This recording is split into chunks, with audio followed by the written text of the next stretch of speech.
Yes.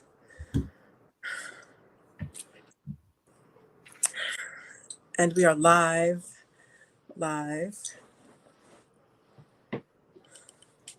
for our special edition of Tuesday Talk.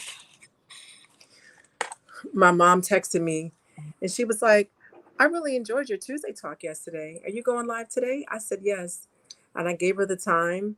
And she said, well, the flash comes on at 8 o'clock, so I'm going to be out at 8. And I was like, all right, Mom. My mom, who taught middle school English for 28 years, Oh, wow. said, I'm going to be out. I'm like, all right, Mom. I thought that was so cute. Mm-hmm. So anyway, tonight's going to be a great episode. We need to have these conversations. Definitely. I mean, at its core, it's a conversation about the truth. It is, and it's a truth people don't want to hear. Well, right. Some people don't want to hear. A lot of our people want to hear it. That's right. So, good evening, June Cleaver. So come on in, guests. Come on in. We have a great, she said 30 years. Sorry, Mom. She has. We have a great show for you all tonight. A great show. In the comments, drop in the comments where you are coming in from. That's right, where you are in the world. Let me know where you are. I see my mom is on. Hi, Mom. My moots, my offsets, my newts. D. Weber, 9 Ether is on. Anke Ma'at.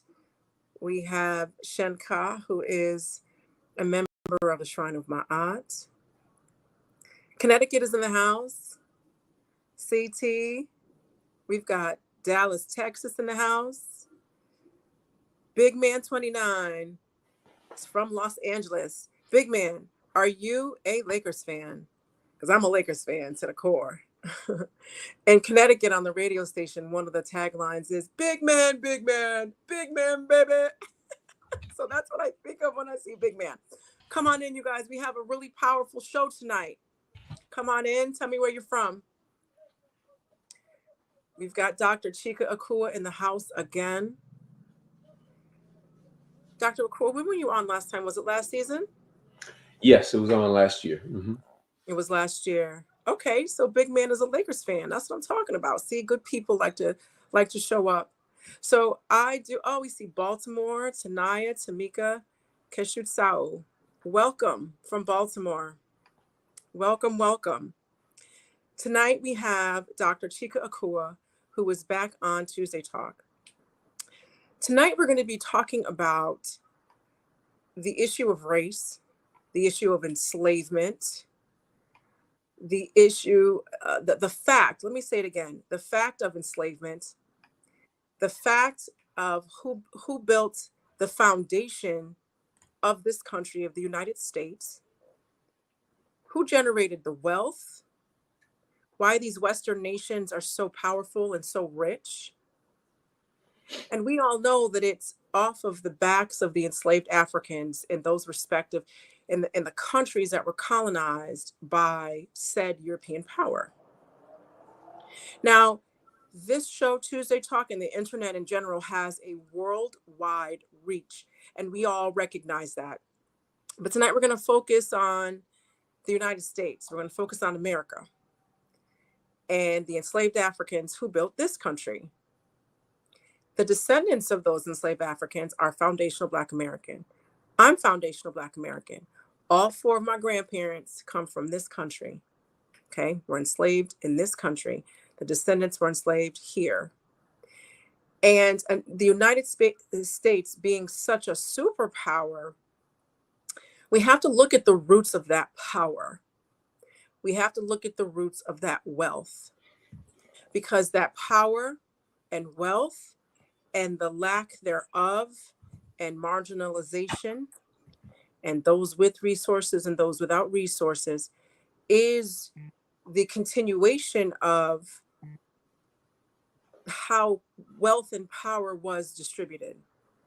Okay. Now, it's the year 2023, and the form of Africanism, African spirituality, Christianity, education, the role of women, the role of men, incarceration, education, nutrition, skills that we learn, trades that we learn, marriage, the role of children. All of these things have changed over time or have a certain manifestation, but has the power structure really changed?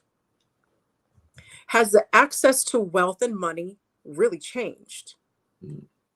Has opportunity changed significantly? These are questions that can be answered by first understanding the root of power and structure and money in this country and where it comes from. And so, although we may not be talking specifically about those elements of power, those elements of distribution, we are going to be talking about the history of it, where it came from, how it's rendered, and if we can talk about it, if we're allowed to even talk about the truth. Now, again, like I said, I'm foundational Black American, all for grandparents. But I'm going to tell you this, you'd be hard pressed to find a Bob Marley song that I don't know by heart.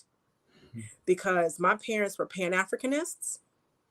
And the truth that came out of Bob Marley's mouth is something that all diasporan Africans need to know. And one of the lines that he said was, "Tell the children the truth." And I heard that song just growing up. Heard Gil Scott Heron, Earth, Wind, and Fire, all of that. Okay. So tonight we're going to be discussing the truth and who wants to tell it, how there is an attempt to tell it, and who doesn't want us telling the truth. So with all of that being said, I'd like to welcome Dr. Chike Akua. Dr. Akua, welcome back to this special edition of Tuesday Talk. How you doing? I'm doing well. It's good to be back here with you and looking forward to getting into this topic. Okay, great. So before we jump into the topic, let's let people know who Dr. Akua is. Can you give us a little bit of your background on your upbringing and your formal education?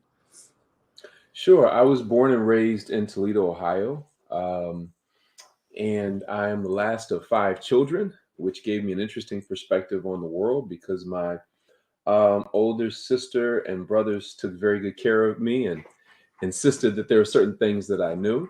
I went to Hampton University, one of our great HBCUs, for undergrad. I did my master's degree at Clark Atlanta University and my doctorate at Georgia State University. In the process of my education outside of college and graduate school is as significant as my education inside the academy. I came along in undergrad at a really pivotal moment in the midst of the African-centered education movement. So I was deeply influenced by the research and scholarship and practice of Dr. Asa Hilliard, and later on actually had an opportunity to be initiated by him into the Jegna Collective, which was an African educators think tank. I'm also an intellectual child of Nana Dr. Joyce King, who is the Benjamin E. Mays Chair of Education and Policy at Georgia State University. So these are my Jegna, these are my master teachers, these are my Seba who led me and have given me sure guidance on this journey. Also deeply rooted in the work of Nana Dr. John Henrik Clark, Ivan Van Sertima, Tony Browder, Malefi Asante, and many of the African-centered scholars whose voices have provided clarity for our situation here in America and around the world. That's right. So that's a little bit about my background.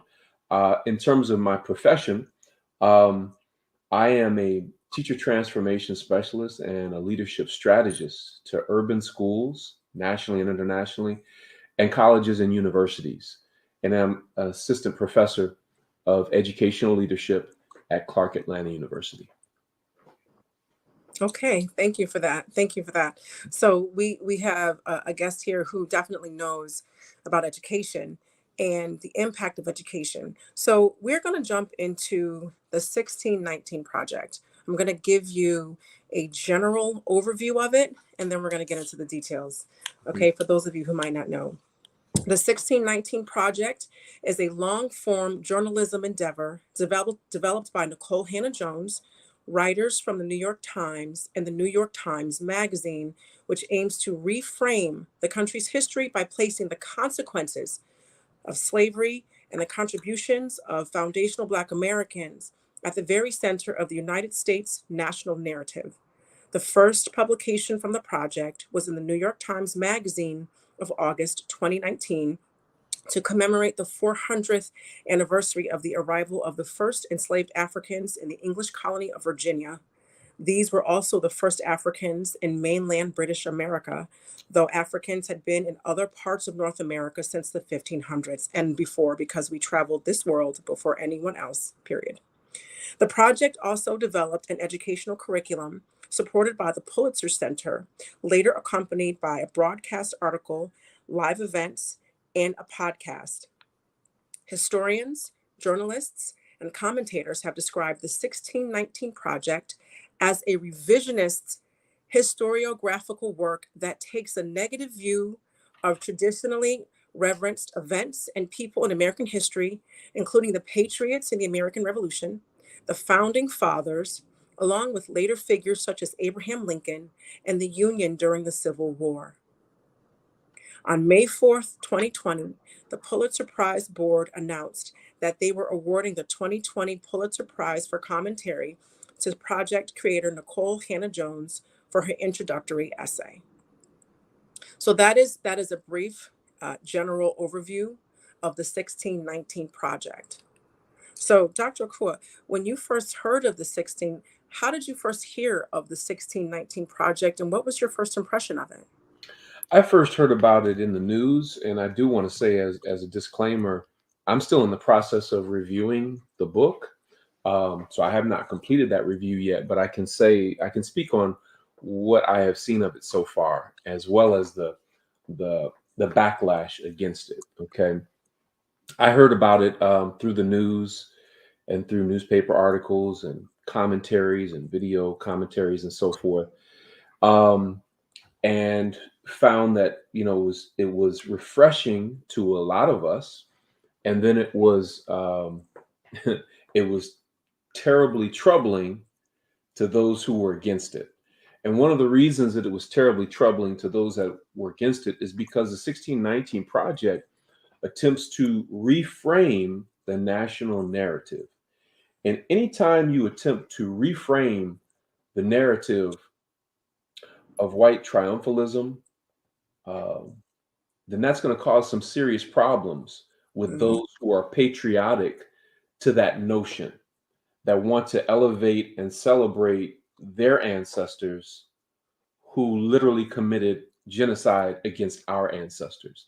And so those who are the descendants of those that were killed and maimed and murdered and so forth, part of the whole purpose and project of miseducating us is to make us valorize their heroes as if they're our own. That's But right. Black people and other people are waking up and realizing that these are not our heroes. We will not celebrate them. And not only that, we're going to tell you the truth about them and really start, coming against that.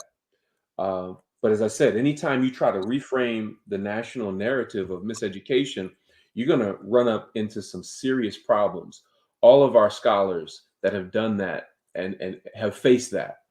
But I do want to say that Nicole Hannah-Jones and the scholars that she has organized, she certainly paid the price for publishing this piece, to the point of death threats and all sorts of unthinkable things. And so we definitely want to, congratulate her and thank her for the efforts that she has made to put this out into the public, to help us to better understand the origin of things. And I think in reframing the founding of the United States, taking it back to 1619, puts the onus of our enslavement, even more of it, on the nation, and sets up an even greater conversation for reparations. And I think that's one of the big fears as well. Mm-hmm. They're ultimately going to be held accountable for what their ancestors did and for what they continue to benefit from. Hmm. So, it's interesting. When I was preparing for this, I thought about reparations as well, because by acknowledging the consequence and benefit of enslavement, and by acknowledging who benefits and how this country has this intrinsic power built into everything that makes up the United States, including the history that is taught or continue to be taught, in our schools. If there's this acknowledgement of what enslavement was and its consequences that still permeate today, it's like a linear line going forward to the present, and going directly to reparations. Because if you've wronged a group of people so deeply, so economically, so culturally, so historically, there has got to be some reparations to that, especially since there are other examples of reparations that the United States has paid to groups of people when they've been wronged. Mhm. And right, and so reparations is definitely something that is being spoken about more in today's conversation, and making an acknowledgement of this piece lends itself to, hey, well, reparations is right around the corner if we acknowledge all of these things as well. Definitely. It's unavoidable because when you look at the fact that America has paid reparations to just about everybody else except us. And I think one of the reasons it hasn't come to us yet, because I believe it will, but one of the reasons it hasn't come to us yet is because the the bill will be so astronomical that they're wholly unprepared uh, to allow that to happen. But it needs to happen, and I believe it's going to happen one way or the other. And we have to continue pushing for it until it does. So I'm going to go on this reparations path for just a second. And this is just your opinion. This isn't, guys, this isn't rooted in anything else. I'm just kind of curious what Dr. Akua thinks. When do you think that the United States will get to the point where they give us reparations? Hmm. I believe that that could take place in the next 5 to 10 years. You think so? But it's not whether we will receive reparations, it's what kind of reparations we will receive. I'll Mm. never forget, probably about 20 years ago, a sister by the name of Dr. Rosie Milligan, I think she was based in LA. She said if they were wise, they would give us reparations now while we were not in our right minds. Yep. Because we would turn it right back over to them. If we got it on a Friday, they'd have it back in their hands, the majority of it, Saturday morning. Um, but I think it could happen in the next 5 to 10 years. I mean, I remember when I was a middle school teacher in the 90s, I used to tell my students who, particularly those who said they wanted to be an attorney when they grew up, I told them that by the time they grew up and had the opportunity to go to law school, reparations would be an issue that was kind of front and center, and that they should be prepared to argue for it. And here we are now, and many of them are adults in their 30s and 40s and so forth. And now it's more of a common conversation. And we're in the process of making sure that it continues to be a common conversation, and even more so, one that politicians have to answer to. Hmm. I agree with what you were saying. I didn't think you would think 5 to 10 years. I personally don't think that we'll see it in our lifetime, and because the there's this fight to keep America white. There's this fight to keep the American mind white, Hmm. even if America isn't white. Hmm. And as white people around the world have about 300 years left on the planet. There's a fight to stay in control of the planet. And even though there's this number of 300, when you look at white, what's white? I see some white folks who have curly hair. They got a nose wide like my daddy. They Hmm. might have pale skin, but they don't look like William and Kate. They wanted white folks to look like them. Mm-hmm. Your average white American, even if they don't have, more African features, they don't have those British features, you know. Mm-hmm. I don't know if I discussed it here on this show, but America really makes all the ethnic groups just mutts. Like, you've got different Asians, Koreans, Chinese, Japanese, they're all mixed, and you just have like general Asian face. Then you have white folks, British, Irish, Italian, Russian, and then you just have general white, a white person's features and stuff like that. Same thing with black people, different countries in Africa, the islands, black Americans, and we just kind of look like me, right? So I just think that even with white folks that are here, it's this blend. And then you've got more interracial couples, and now the babies look beige. So even as they have these 300 years, what is white going to look over these next 300 years? I just don't think that there's going to be this group of people who are going to say, okay, we were wrong, and this is what we owe them. One of the reasons is because the monstrosities that happened against African people were just sheer evil. Whipping the skin off of someone's back, performing medical procedures without anesthesia. I mean, who does that? You Mm-hmm. can't even do that to a dog without going to jail for that. Throwing babies to alligators. These are things that are provable. Lynching people, raping people in the town square, just vicious, Right. evil stuff. So and I don't think the country is 5 to 10 years away from admitting that, Mm-hmm. because Well, if you consider back probably around 1850, mhm, 1855, um, if you talk to most black folk back then, they probably wouldn't have thought that just a few years later the Civil War would be fought and we would receive our physical emancipation. If you talk mhm, to black folks in 1950, uh, many of them probably wouldn't have imagined that 4 years later that schools would have been that the 1954 Brown versus Board of Education mhm, decision would have been released, supposedly for the desegregation of schools or the integration of schools. Whether you agree with that or not, most people mhm, wouldn't have thought that it would have occurred at that time. If you talk to many of our elders, when former President Obama was elected, they didn't think that they would ever see a day in their lifetime when a black man would be elected president. mhm.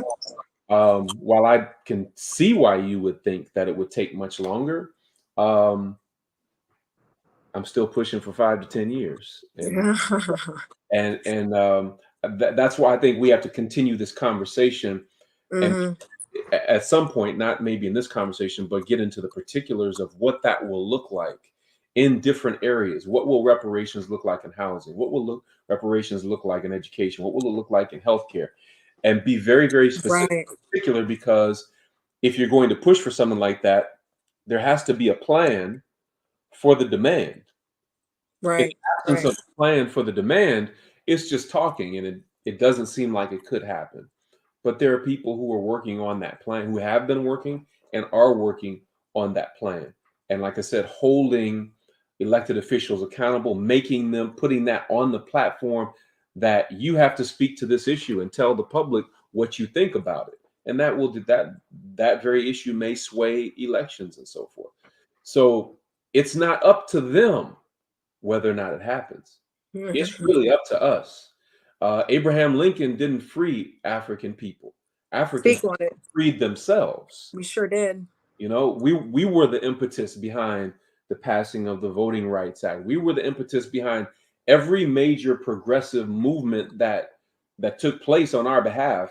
It wasn't them, it was us. There may have been some of them who came along and gave assistance at some point, but we were the impetus. Mm.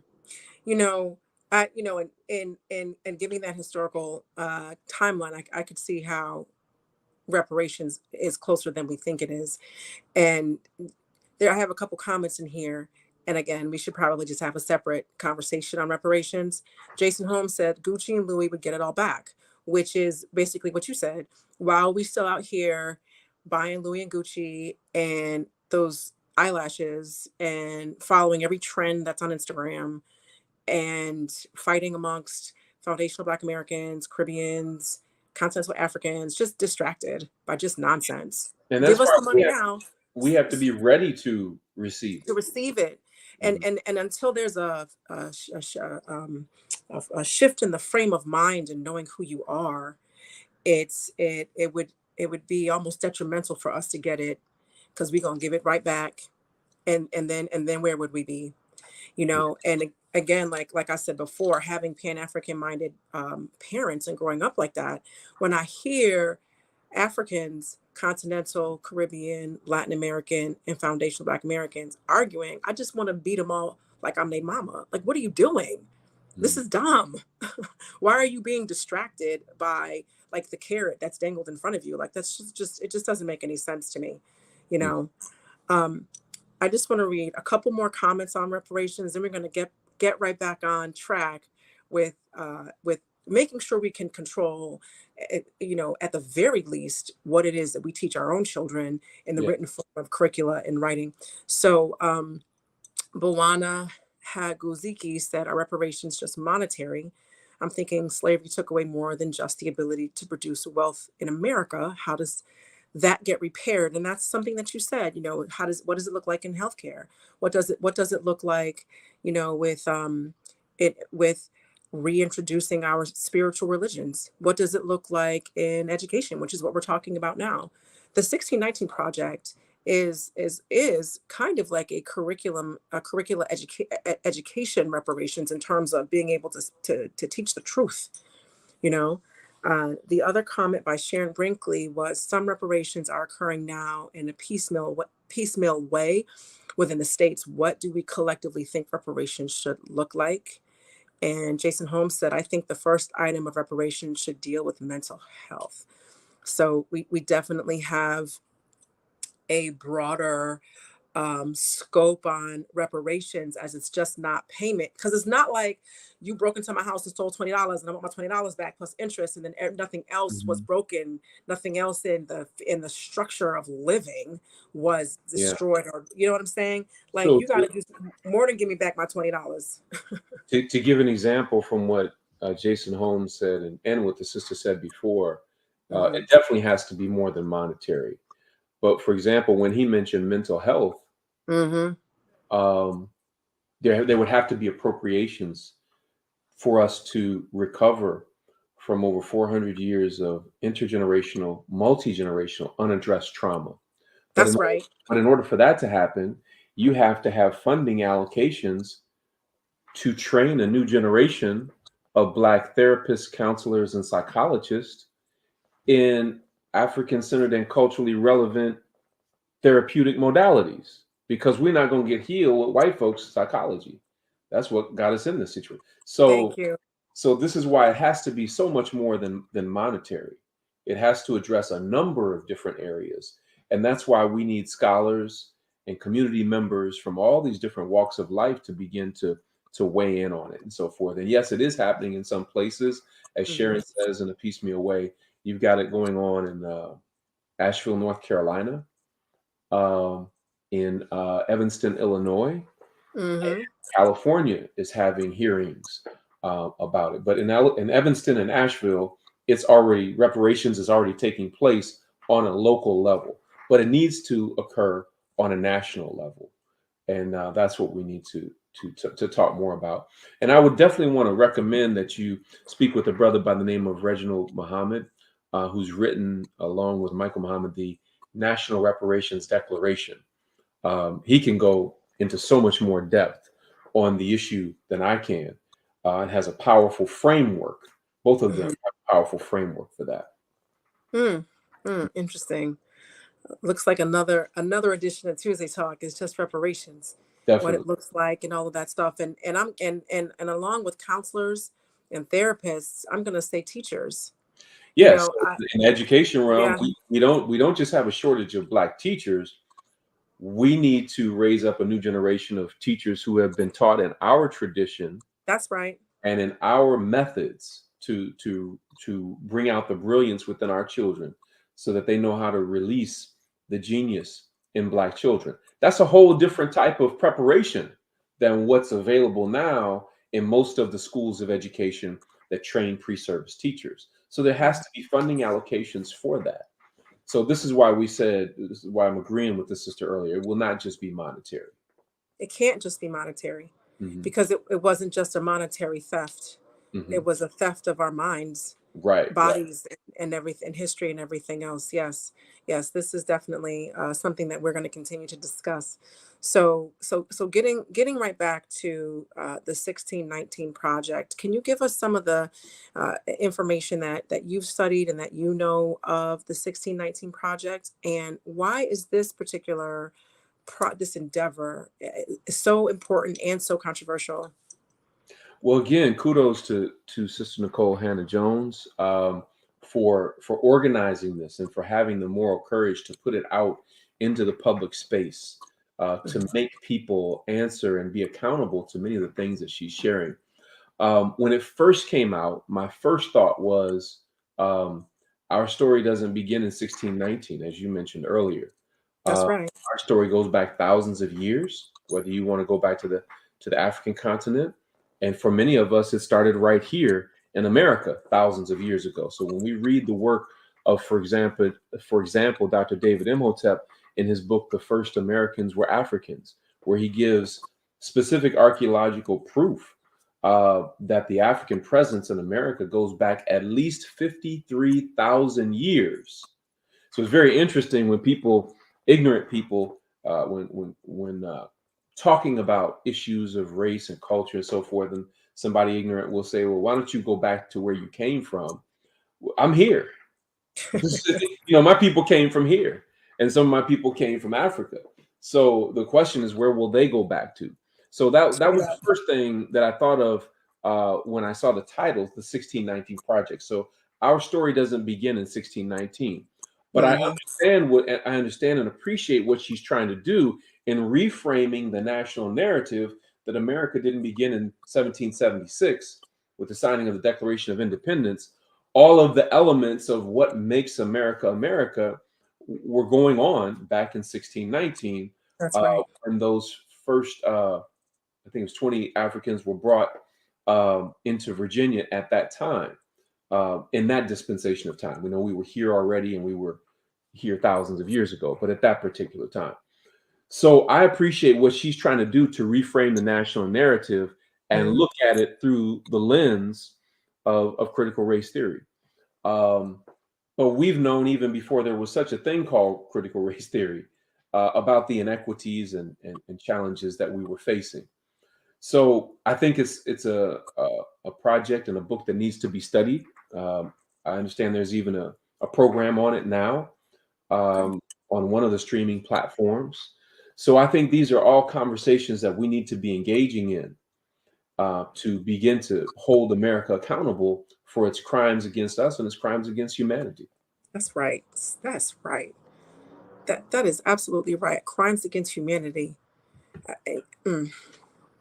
So thank you for that, and addressing that. Do you know exactly what the depth and breadth of what they're focusing on? You said it's on.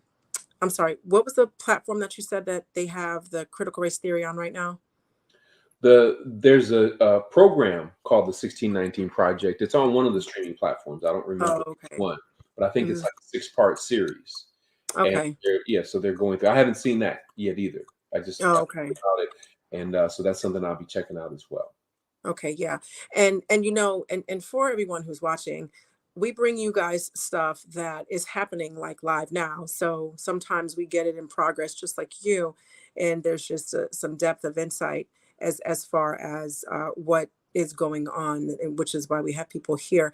So, she was also given a Pulitzer Prize for it, which stirred up lots of controversy because the people who are against critical race theory, besides what we know what it is, they don't want to admit how savage they were to other human beings, that their ancestors were that savage. Because, in my experience, this is kind of a sidebar, but also yet inclusive of the response to the 1619 Project, is this: if Kareem Abdul Jabbar is your father, You're probably going to be tall because it's in your genes. You might be athletic because it's in your genes because he's your parent. If Mariah Carey is your mother, you probably can sing because it's genetics, it's in your genes, and Mariah Carey is your mother, right?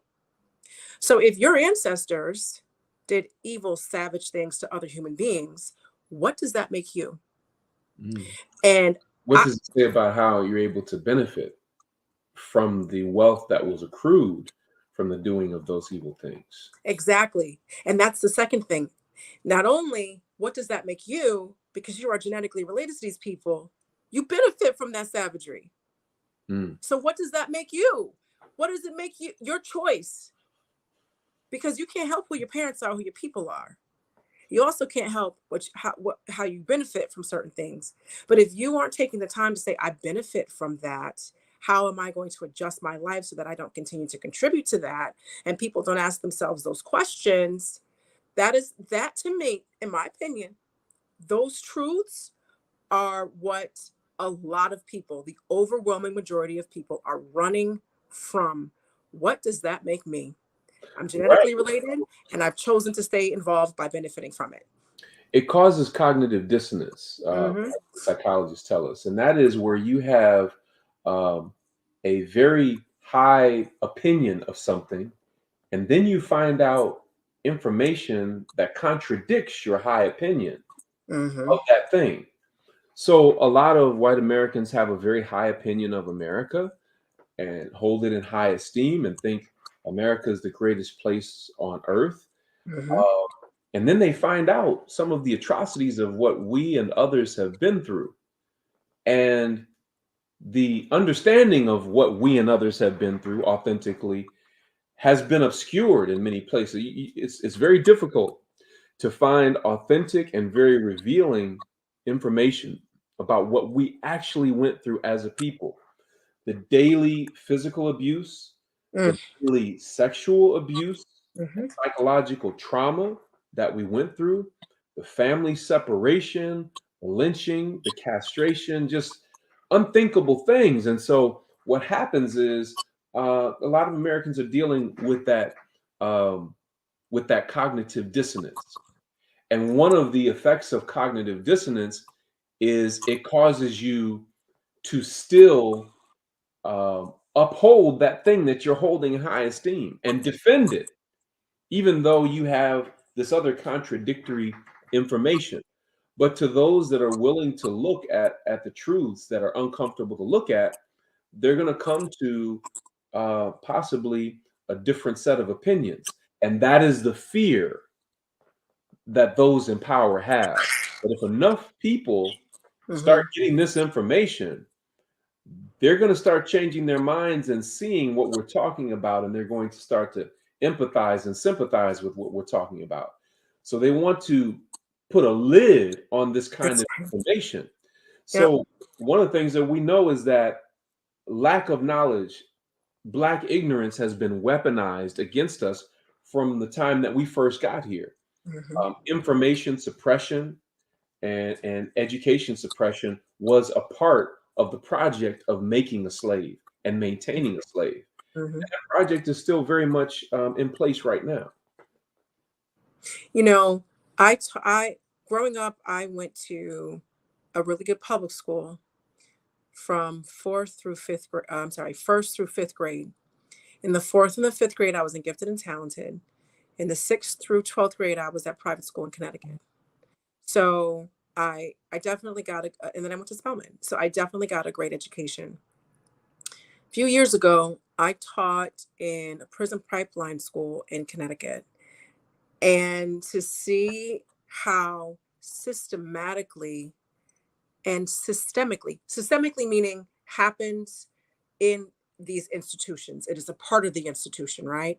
And systematically means on a day by day basis, this is the system that's in place and that's in the structure and this particular place to maintain whatever it is that's going on. And class after class, these teachers wasted their students' time.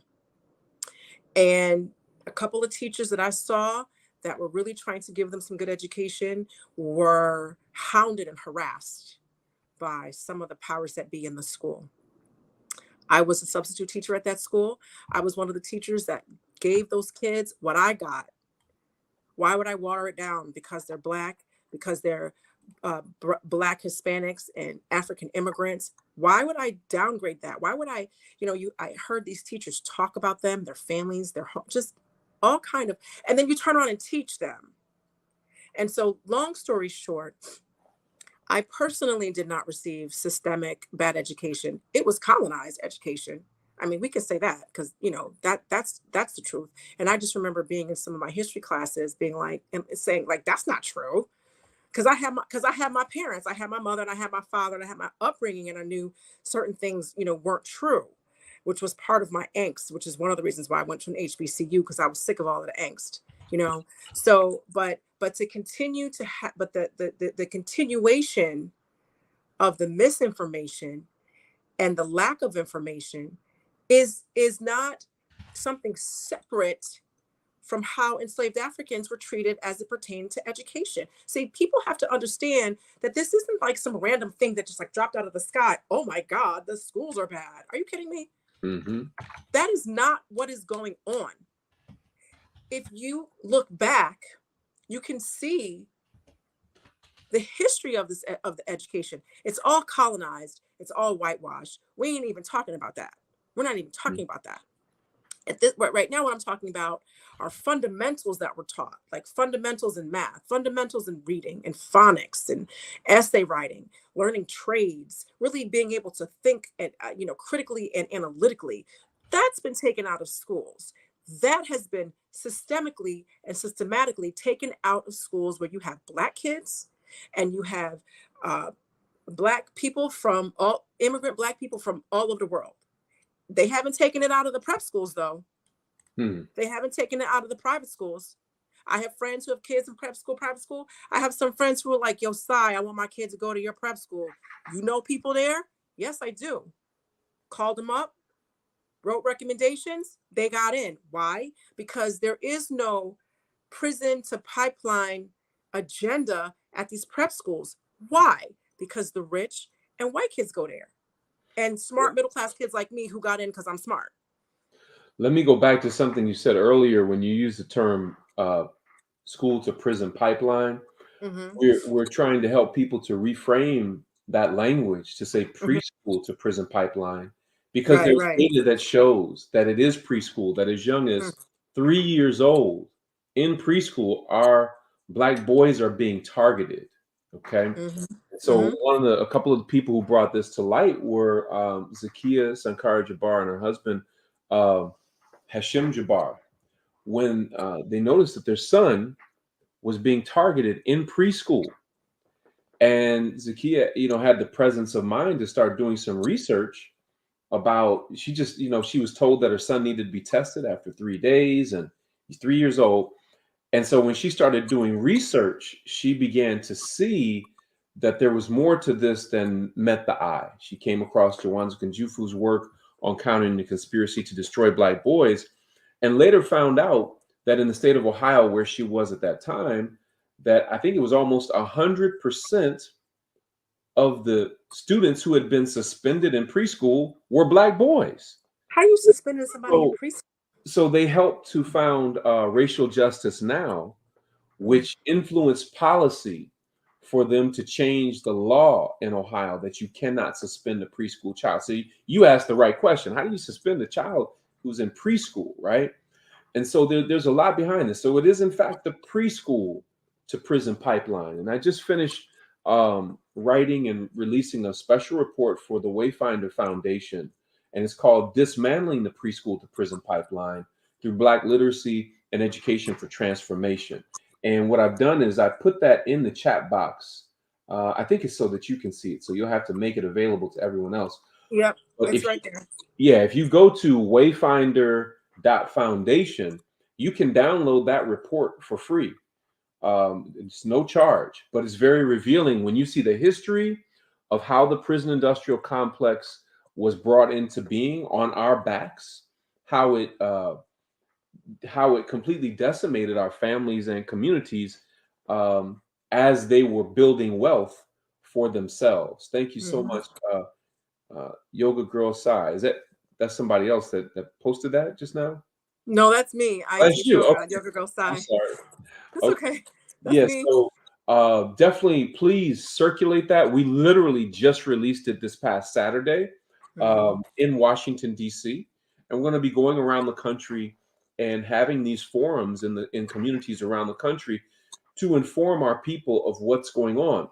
But again, everything that we've been talking about, and really everything on your show in general, is information that we are not supposed to know, Mhm.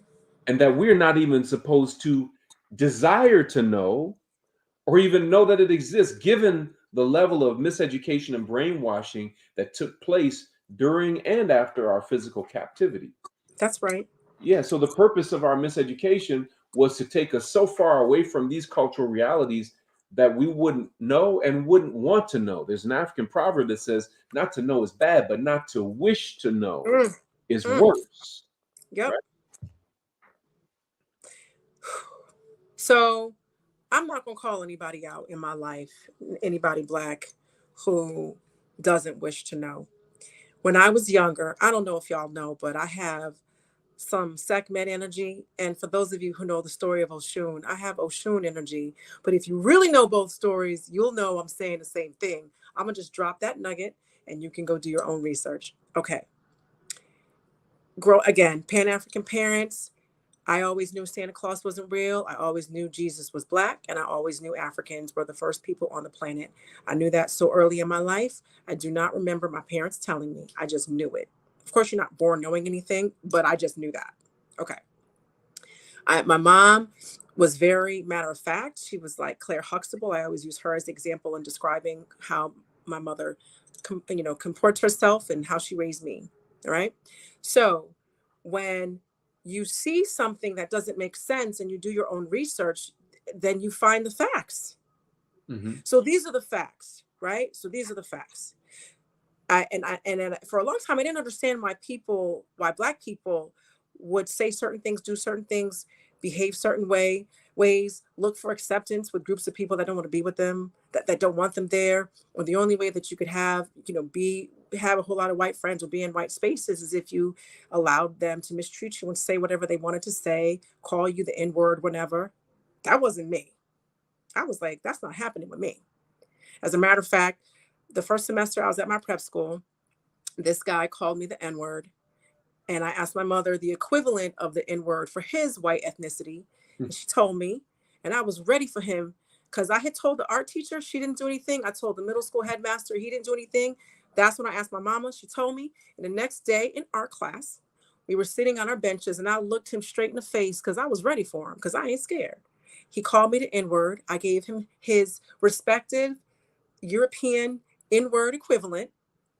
And I said it loudly enough so all the white kids in the class knew I got one waiting for you too. This was like the first week of class. Mhm. And I went through that school for 7 years and I never had anybody get in my face on some nonsense because they knew I got something waiting for you.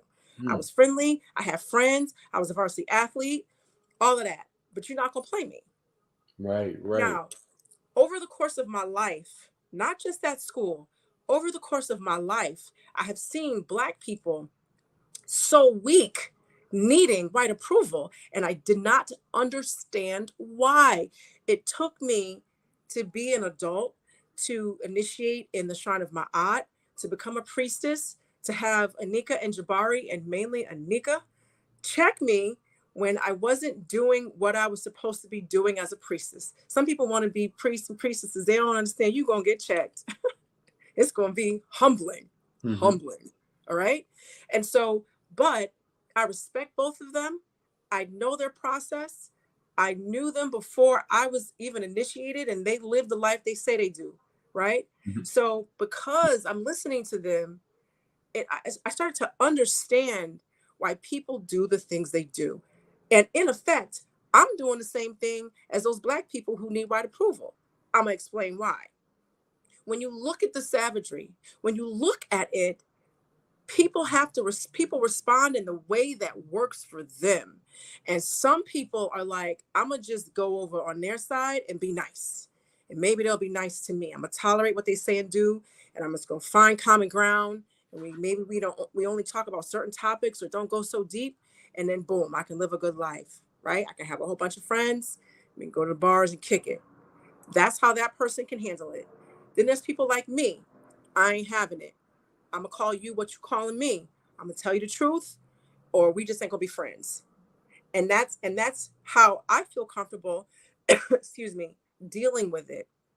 And so it taught me some compassion for people who really don't have the strength and who have cognitive dissonance against the facts. However, they are not absconded from learning about themselves, learning the truth and acknowledging it, because at a certain point they're perpetuating it. They've provided this spongy, cushiony, like safe pad to continue to do it. They're a part of the problem. So I say all that to say this. For those people who, you have family members you love, you have friends you love, you meet people on the street, you see people minding their own business coupled up in a way that you question, have some compassion for them, because all of this is very difficult to really kind of wrap your mind around, that human beings do this on a regular basis. And for our lifetime, we're most likely going to continue to see this happen as all of these, it's like the scab has been ripped off and the blood is gushing up. Mm-hmm. You know, and we're gonna keep ripping these scabs off. They're gonna keep trying to put them, and we just gonna keep ripping them up. And that's what we're dealing with in this time. Now, again, I was raised by parents who spoke truthfully to me. I'm speaking truthfully to you. If this is landing a little hard, then just brace yourself and accept the fact that it's real. But I really think that we should have some compassion. We're not absconding their responsibility, but just understand it from a different perspective, that everybody's doing the best they can living in these really crazy times.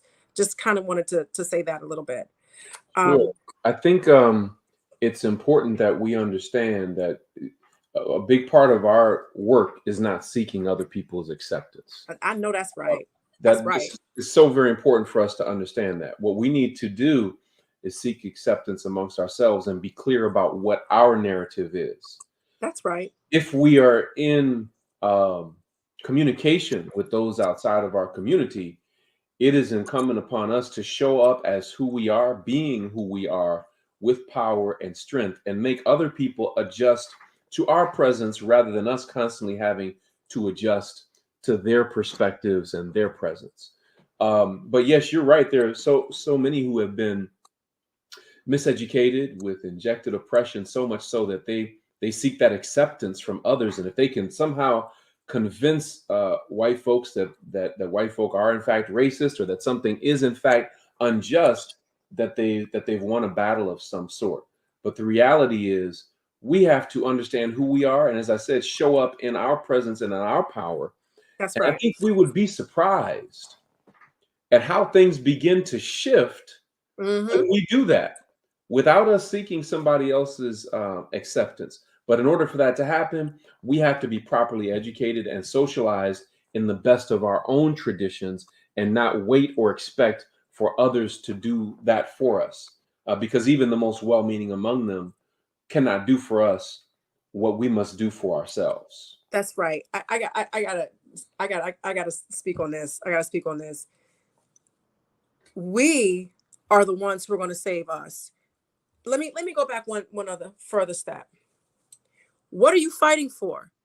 You fighting for white folks to accept you? Then you ain't helping it. You need to go. I love you. I have compassion for you, but beat it, because you're a part of the problem. I'm fighting for Black liberation. What else is there to fight for? But in the absence of this kind of conversation and the right knowledge, most people don't even know that they are seeking white acceptance. Well, you know what? Let me jump in and say this, Dr. Kua. In 2023, if people, and I feel like Brother Ray Higgins right now, if people don't know, it's because they don't want to know. There are people who have created these cocoons where they purposely are not getting this information. They are dedicated to ignorance. That is something that I've heard Dr. Ray Hagan say. They Mhm. are dedicated to ignorance. And Right, so, right, you right. know what I'm saying? So it's like, let's say you have to learn Russian. You have 6 months to learn as much Russian as you can. But I take no Russian lessons. I say, well, I just don't know Russian. It's like, but did you even try? No. Well, that's why you don't know. So there are people who are dedicated to ignorance. And so the more, and I hear what you're saying. Sometimes you don't know what needs to happen, but over time, as you just acknowledge the truth, and I think that is part of it is because you have to accept the fact that you're going to lose friends. People might ostracize you, or you might get labels, but all of that is wrapped up into needing acceptance from people who require that you belittle yourselves in order to be around them, Mhm. I you would know. too, and Dr. Ray is a friend. Love a lot of the work that he's done. Uh-huh. Say as a teacher, I feel the responsibility to teach and tell the truth wherever possible. The responsibility, that's my responsibility. The Hmm. responsibility of those who hear it is whether or not they will accept it. In the same way that some people will click on this and view this recording at some point, and they can choose whether to accept it or not. But That's it's my right. duty as a teacher to share it, even though some people have a commitment to ignorance. But at Yep. one time in my life, I was committed to ignorance, but I'm so thankful that there were those that would not allow me to maintain that commitment to ignorance by continuing to share with me knowledge of self to the point where I had to renegotiate that commitment to ignorance. So that's my perspective as a teacher, is that we're always trying to put out the information that will tap the Hmm. spirit and touch the soul and make a person see things from a different vantage point, and hopefully that it will make them change and transform their lives. Sharon Brinkley made a point that I think we should mention. It's right in line with what we're saying. She said, I don't think it's that simple. Like we said earlier, mental health is an issue even for the educated. So that's a good point. What kind of mental illness is it when you seek approval from your oppressor and don't want to learn about yourself? So that's kind of a rhetorical question that I'm just going to leave for all of us to think about. I want to get into the project that you're working on for the foundation. Can I go over the table of contents that's in it, and can you give us some information on what that's about? Sure, sure. As you look at the table of contents, what you'll first see is intersections about illiteracy, incarceration, access, and opportunity gaps. We use the Mhm. term access and opportunity gaps to replace the notion of achievement gaps. All over America, you'll hear schools and school districts talking about achievement gaps, the supposed gap between Black student achievement and white student achievement. The languaging of it, calling it an achievement gap, is problematic because we're not interested in the gap between white student performance and Black student performance, especially when white student performance is mediocre or submediocre at best. So we're not trying to be equal to mediocrity, right? That's Uh, right. if there is the gap is between where Black students are now and Black excellence. That's the gap that we're trying to close. So when people talk about the achievement gap, it obscures attention away from the access and opportunity gaps. The fact that Mhm. Black children don't have access to quality schools that are properly funded with certified teachers in the core areas of math, science, social studies, and language arts and reading, right? Mhm. They are least likely to be placed in advanced placement courses, as you were. They are most likely to have a teacher who's white and female. So all these different kinds of things are problematic. So not having access to qualified Black teachers, to properly funded, equitably funded schools, with not having access to culturally relevant and responsive and/or African-centered education, all of these constitute access and opportunity gaps, and we talk about that in the first section. In the second section, it's literacy and education on the plantation. And I reframe the conversation by saying what we're now calling the preschool to prison pipeline should really be seen as a plantation prison pipeline. Because once the Civil War was fought, and Africans were emancipated, and then the 13th Amendment was passed and so forth, the white terrorists, unified very quickly and rallied to make sure that they would be able to find those captive Africans and recapture them, because they still needed a labor class to produce their cotton and their tobacco and all of their other cash crops and so forth. And so they did that by creating a plantation to prison pipeline. So we talk about that and how that plantation to prison pipeline is really what led to the creation of what today we call law enforcement. So we actually we have pictures of the badges of law enforcement back in the 1800s that started as slave patrols, those who would go and find runaway Africans, and then later they would pass vagrancy laws that if you were just standing around, this is after emancipation, and you could not tell them what plantation you were working on or what white man you were working for, then you could get snatched up. Men, women, and children. There were children who were captured and placed into this system, which went on all the way up to 1940. Upwards of 800,000 Black people who were trapped in this system. Okay. So imagine the trauma of a mother or a father finding out that their child had been captured, never to be heard from again, and placed in this system. Imagine the trauma of a child finding out that their mother or father had been captured and placed in that system, never to be heard from again. So this is why I say we're dealing with multi-generational, intergenerational, unaddressed trauma. We talk about the plantation to prison pipeline, Black literacy, and how Black illiteracy and ignorance was weaponized against us and is still being weaponized against us.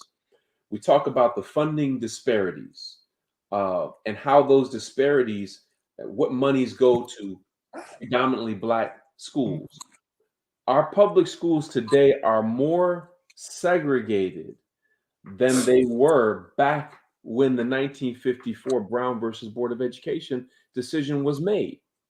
So, and because they're segregated in that way, it's easier to channel a lack of funding into those spaces. I'm not arguing that our schools should be completely integrated.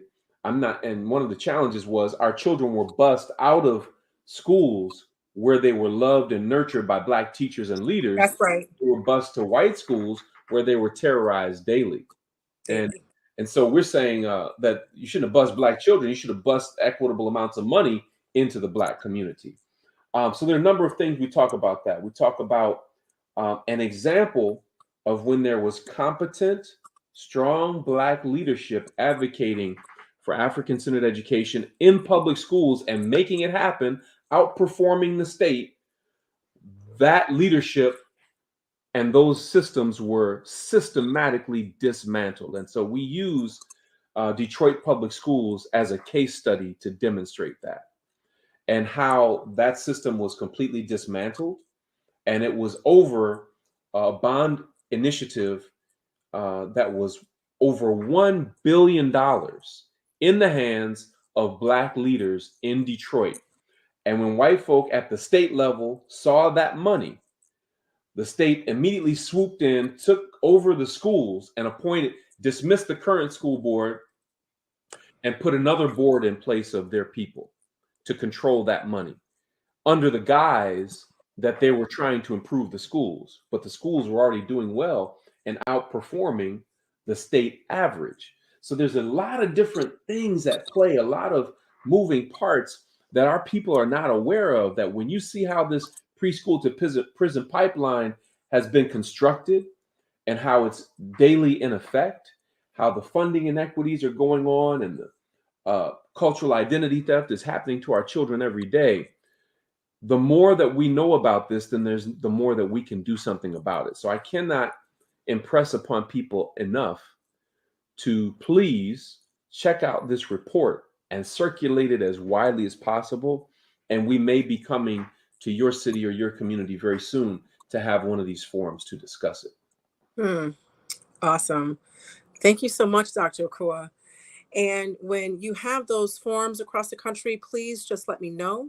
I want to thank you for coming on to Tuesday Talk and having this very lively conversation, which brought up more questions, which is also something that we need to consider and take a look at. And it also lets us know that we had a good conversation when we have other questions.